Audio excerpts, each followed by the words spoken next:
from LA to New York in March, technically. I love New York. I always have. It's my favorite city. It's just a very spontaneous city. I still think New York is a place where there's a lot of cultures that come here and they merge into something that's quite unique. And I've never seen a city that just embraces so many cultures.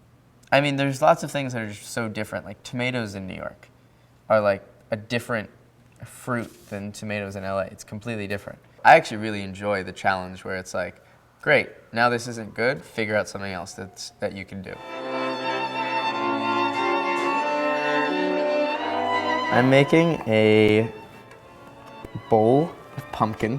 It's roasted with mulling spices with a soured apple cider and bacon.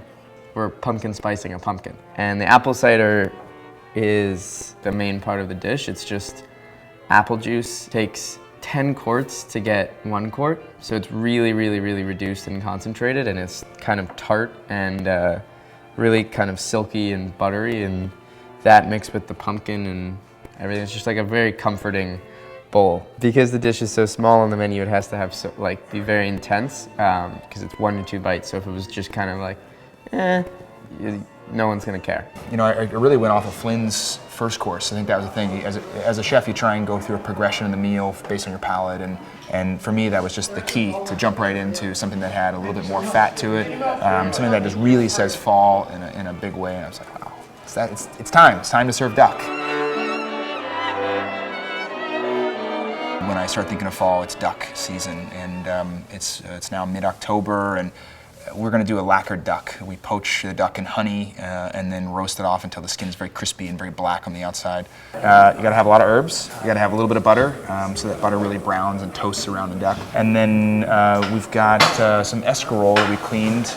We're going to toss that with some Calabrian chili and some fish sauce that's made in Italy, some fennel seed, a few other ingredients that go in there, garlic, chilies, etc.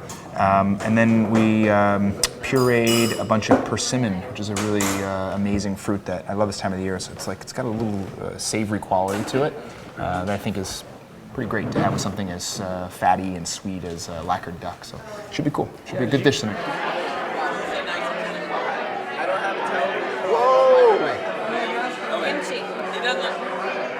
I live by the creed, perfection is achieved not when there is nothing left to add, but when there is nothing left to take away.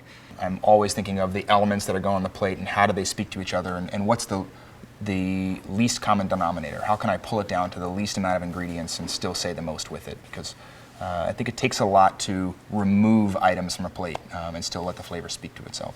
Seeing what the other guys cooked made us choose this because Contra grapes October is kind of like all the cooks are waiting for that moment to happen to get fresh Contra grapes. Yeah, for sure. So we chose this dish for tonight. I think it just represents what we do at the restaurant. Has a lot of seasonal flavors and a lot of textures.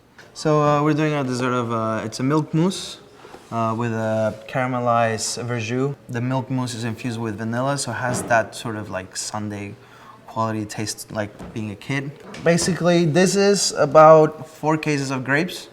We just juice them.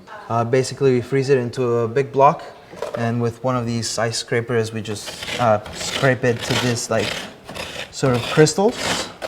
I just think that grapes and milk go really nicely together because milk is like sweet and creamy, and then grapes are really acidic, but it has like that woody taste that for me just kind of goes really nicely with dairy. It's a lot of layers. And then you just need a spoon to sort of dig in and find all these different textures. Sweet. Oh, snap. Yeah? It is dessert. My pleasure. Thanks. Thank you. This is awesome. Architecture, interior design are two things that to me really speak to me. I think being able to put together an experience for a guest is part of what we do as chefs. It's more than just the flavor of the food on the plate. It has to do with the feeling of the guest when they walk in the room itself.